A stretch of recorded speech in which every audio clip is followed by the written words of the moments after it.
श्री स्वामी समर्थ। स्वागत आहे तुमचं माझ्या YouTube चॅनल मध्ये। आजचा दिवस तुम्हाला खूप छान सुख समाधानाचा आणि आनंदाचा जावो ही स्वामींच्या चरणी प्रार्थना करते आणि आज या नवीन व्हिडिओला सुरुवात करते। तर बघा मित्रमैत्रिणींनो, उद्या ज्येष्ठ अमावस्या आहे आणि या दिवशी आपण जर काही सेवा केला, काही उपाय केले तर ते खूप म्हणजे खूप प्रभावी ठरत असतात। ज्येष्ठ महिन्यातील कृष्ण पक्षातील अमावस्या तिथीला ज्येष्ठ अमावस्या साजरी केली जाते। अमावस्या कृष्ण पक्षाच्या 15व्या तिथीला येत असते।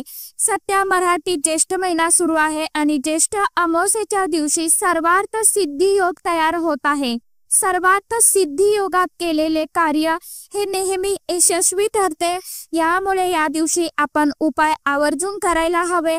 ज्येष्ठ अमावस्येच्या दिवशी लोक आपल्या पितरांसाठी स्नान आणि दान, तर्पण, पिंडदान इत्यादी करत असतात, ज्यामुळे पितृदोषांपासून देखील सुटका मिळत असते। आता या दिवशी आपल्याला आपल्या घरामध्ये पितृदोष असो किंवा नसो, तर आपण या दिवशी आपल्या पितरांची सेवा जी आहे तर ती आवर्जून करायची आहे। आपण एखादा घर बघा, त्या घरामध्ये मुलांची देखील पाहिजे तशी प्रगती होत असते।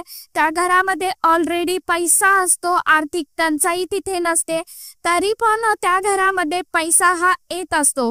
प्रत्येकाची प्रगती ही होतच असते।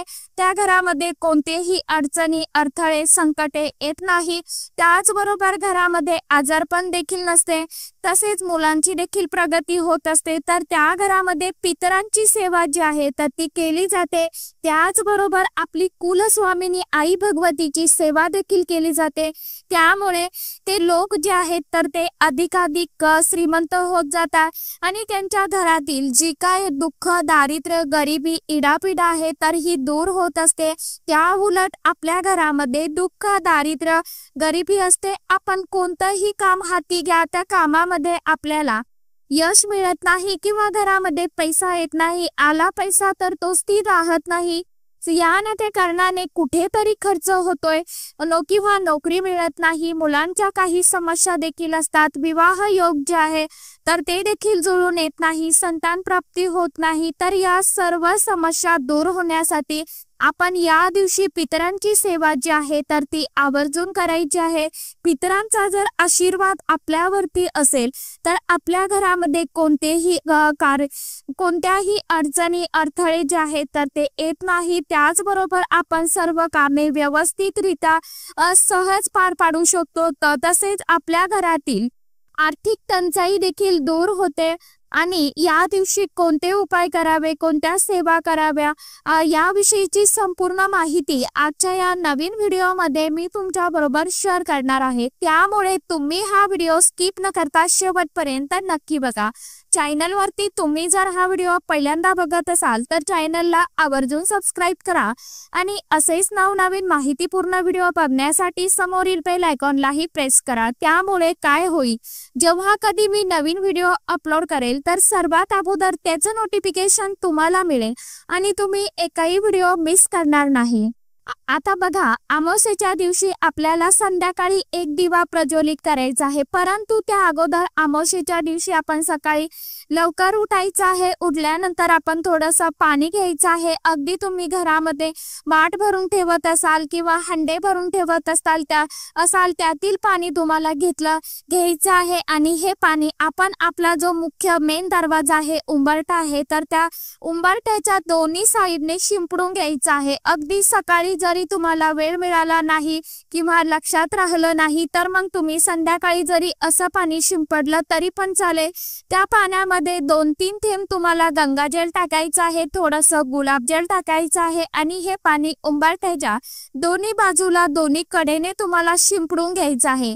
कारण अमावस्येच्या दिवशी आपले पूर्वज हे पृथ्वीवरती येत असतात आणि ते उंबरठ्याजवळ येऊन थांबतात। आपण त्यांना तिथे पाणी शिंपडलं तर आपल्या पूर्वजांचा ते पाणी पिऊन त्यांचा आत्मा जो आहे तर तो तृप्त होतो आणि आपल्याला ते सुखी संसाराचे शुभ आशीर्वाद देत असतात। आता या दिवशी आपल्याला संध्याकाळी कणकेचा चौमुखी दिवा जो आहे तर तो पितरांसाठी लावायचा आहे।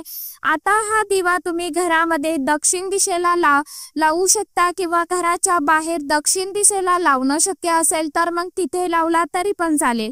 आता यासाठी आपल्याला एक प्लेट घ्यायची आहे आणि एक प्लेट घ्यायची आहे आपल्याला कुंकू आणि त्या प्लेटमध्ये स्वस्तिक काढून घ्यायचं आहे। कुंकू मिक्स करत असताना त्यामध्ये थोडंसं गुलाबजल टाका, गंगाजल टाका किंवा नसेल तुमच्याकडे तर मग तुम्ही साध्या पाण्याने मिक्स करून घ्यायचं आहे आणि प्लेटमध्ये स्वस्तिक काढायचं आहे। स्वस्तिक काढत असताना स्वस्तिक आपल्याला फक्त स्वस्तिकच काढायचं नाही तर स्वस्तिक मध्ये 4 डॉट द्यायचे आहे आणि साईडला 2-2 लाईन ओढायचे आहे। लाईन ओढत असताना खालून वरती आपल्याला ओढायचे आहे।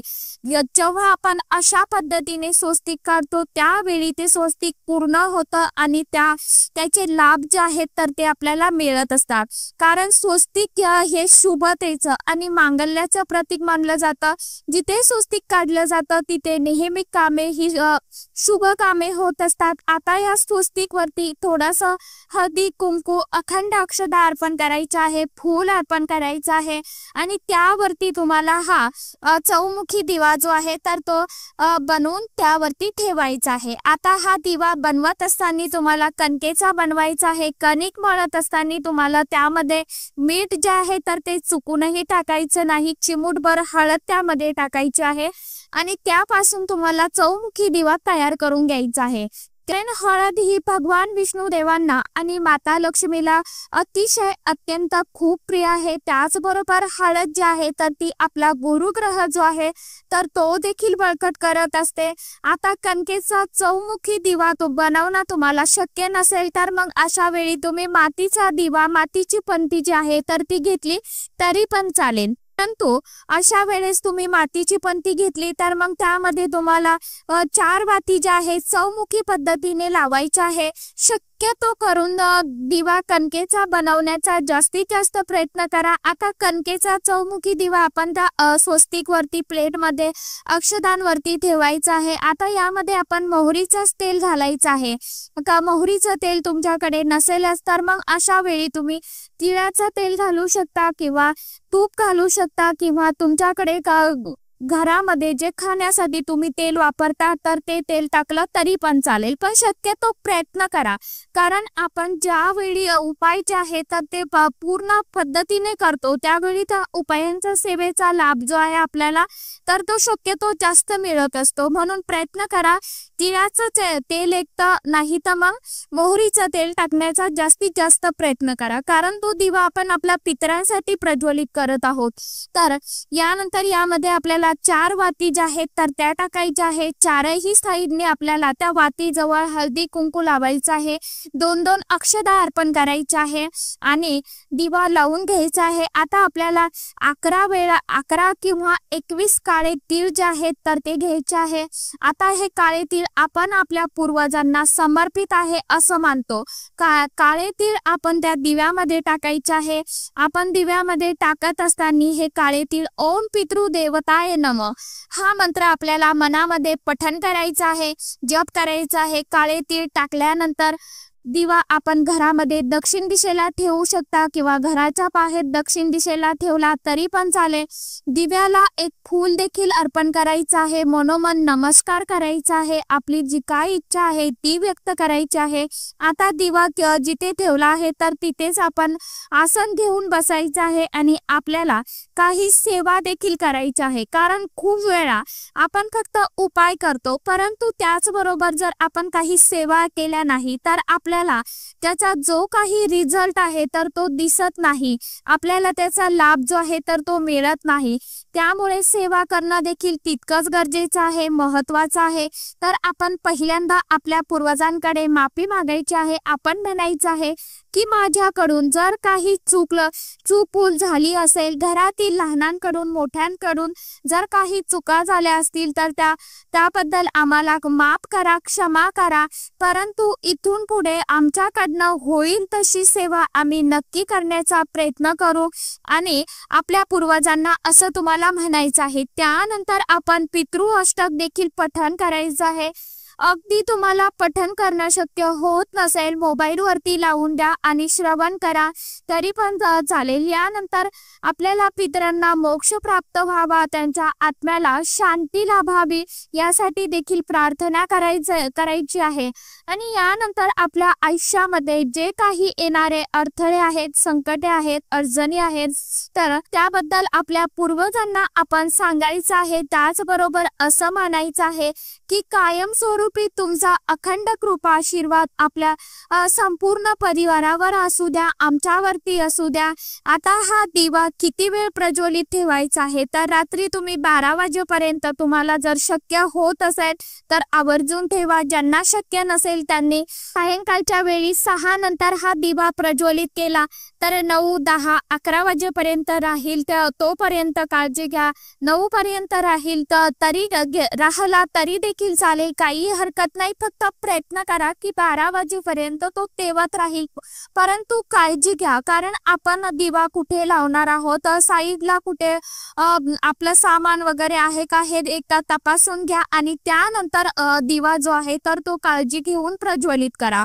तर हा दिवा तुम्हाला प्रज्वलित करायचा आहे किंवा जरी अर्धा तास जरी राहिला तरीही काही हरकत नाही. आता हा उपाय कोणी करावा, तर घरातील कोणत्याही व्यक्तीने हा उपाय सेवा केली तरी पण चालेल. शक्यतो जी काही घरातील वडीलधारी व्यक्ती आहे, जसं की आपली आजी असेल, आजोबा असेल किंवा मोठे व्यक्ती, त्यांनी हा उपाय केला तर त्याचा परिणाम जो आहे, लाभ जो आहे तर तो जास्त प्रमाणामध्ये आपल्याला दिसेल.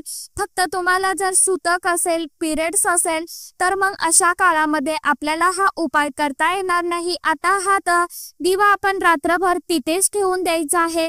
दुसऱ्या दिवशी सकाळी उठल्यानंतर हा कणकेचा दिवा तुम्ही वाहत्या पाण्यामध्ये प्रवाहित केला तरी पण चालेल. यानंतर आता या दिवशी आपल्याला आणखीन देखील काही सेवा उपाय करायचे आहे. तर आपण थोडंसं पाणी घ्यायचं, त्यामध्ये काळे तीळ टाकायचे आहे, त्यामध्ये थोडंसं गंगाजल टाकायचं आहे आणि हे पाणी घराच्या बाहेर जाऊन दक्षिण दिशेला आपल्याला अर्पण करायचं आहे. ज्या पद्धतीने आपण सूर्यदेवांना अर्घ्य अर्पण करतो त्याच पद्धतीने आपल्याला हे पाणी जे आहे तर ते अर्पण करायचं आहे.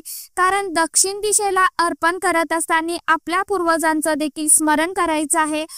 ओम पितृदेवताय नमः हा मंत्र तुम्हाला जप करायचा आहे आणि नंतर हे पाणी अर्पण करायचं आहे. तसेच या दिवशी आपण घरामध्ये देखील आणखी एक दिवा जो आहे तर तो प्रज्वलित करायचा आहे. आता आपण जो चौमुखी दिवा प्रज्वलित केला आहे तर तो वेगळा आहे आणि हा जो दिवा लावणार आहोत तर हा देखील वेगळा आहे. आपल्याला एक मातीची पंती घ्यायची आहे, एक प्लेट घ्यायची आहे. आता प्लेट मध्ये आपण थोडेसे अखंड तांदूळ टाकायचे आहे. तांदूळ हे कुठेही तुटलेले फुटलेले नसावे, अखंड अक्षदा आपल्याला घ्यायचे आहे. तांदूळावरती हळदी कुंकू अर्पण करायचं आहे आणि त्यावरती आपण मातीची पंती जी आहे तर ती ठेवायची आहे. यामध्ये दिव्याची एक वात आपल्याला लावायची आहे आणि आपण यामध्ये मोहरीचं तेल टाकायचं आहे. मोहरीचं तेल तुमच्याकडे अगदी नसेलच मग अशा वेळेस तुम्ही तिळाचं तेल किंवा तूप सांगितल्याप्रमाणे वापरू शकता, काही अडचण नाही. आता दिव्याला देखील हळदी कुंकू अक्षदा फूल अर्पण करायचं आहे. धूप ओवाळून घ्यायचं आहे. दिव्यामध्ये देखील आपल्याला या काळे तीळ जे आहेत तर ते 11 टाकायचे आहे आणि हा दिवा आपण जिथे कुठे आपल्या घरामध्ये पिण्याचं पाणी भरून ठेवत असतो, माठ असेल, हंडे असतील तर तिथे तुम्हाला हा दिवा प्रज्वलित करायचा आहे. कारण तिथे सुद्धा आपल्या पूर्वजांचा वास असतो अशी मान्यता आहे. आपण घरामध्ये जर या 2 ठिकाणी दिवे प्रज्वलित केले तर आपले पितर आपल्याला भरभरून आशीर्वाद देतात. आपल्या आयुष्यातील अडचणी, अडथळे, संकटे हे नक्कीच दूर होण्यास मदत होत असते. आता आपण ज्यावेळी हंड्याजवळ दिवाला ठेवत असतो त्यावेळी देखील आपण आपल्या पूर्वजांचं स्मरण करायचं आहे. ओम पितृदेवताय नमः हा मंत्र तुम्हाला किमान 11 वेळा पठण करायचं आहे आणि काळे तीळ टाकायचे आहे. पूर्वजांकडे देखील आपल्याला क्षमा याचना, प्रार्थना, माफी मागायची आहे आणि हा दिवा देखील आपण या अमावस्येच्या दिवशी संध्याकाळी संध्याकाळी माठाजवळ लावायचा आहे। त्याचबरोबर या दिवशी जर तुम्हाला तलावाकाठी दिवा लावणं शक्य असेल तर तिथे सुद्धा लावू शकता किंवा नदीकाठी दिवा लावणं शक्य असेल तर तिथे सुद्धा लावू शकता। आपली या त्याचप्रमाणे आपल्याला तुम्हाला जर खरोखर पैशांची खूप चणचण अडचण भासत असेल तर तुम्हाला छोटे छोटे कणकेचे गोळे जे आहेत तर ते 21 गोळे बनवायचे आहे। विषम संख्या घ्यायची, कधीही आपण ज्यावेळी उपाय करतो त्यावेळी विषम संख्या घ्यायची आहे। 21 गोळ्या तुम्हाला तयार करायच्या आणि छोट्या करायच्या, अगदी माशांच्या तोंडामध्ये बसेल अशा तुम्हाला त्या तयार करायच्या आहे, करून घ्यायच्या आहे। आणि तलावामध्ये ह्या ज्या गोळ्या आहे पिठाच्या बनवलेल्या तर त्या तुम्हाला माशांना खायला द्यायच्या आहे। यामुळे जर आपल्याला कोणत्याही आर्थिक टंचाईचा सामना करावा लागत असेल किंवा घरामध्ये मेहनत करून कष्ट करून जर त्या कष्टाला मेहनतीला फळ मिळत नसेल, घरामध्ये पैसा येत नसेल तर त्या सर्व समस्या ज्या काही आहेत तर त्या हळूहळू दूर होतील। फक्त उपाय करताना पूर्ण मनापासून आणि पूर्ण श्रद्धेने करा, तरच त्या उपायांचा सेवेचा रिझल्ट जो आहे तर तो तुम्हाला नक्कीच मिळेल। तर सांगितल्याप्रमाणे आवर्जून उपाय करून बघा, नक्कीच उपायांचा सेवेचा लाभ जो आहे तर तुम्हाला नक्कीच मिळेल। तर चला, आजच्या व्हिडिओमध्ये इतकीच माहिती होती, कशी वाटली नक्की सांगा। व्हिडिओ आवडला तर चॅनलला आवर्जून लाईक शेअर सबस्क्राईब जरूर करा। परत भेटूया नवीन माहितीसोबत, नवीन व्हिडिओसोबत। तोपर्यंत सर्व माझ्या यूट्यूब परिवाराला श्री स्वामी समर्थ।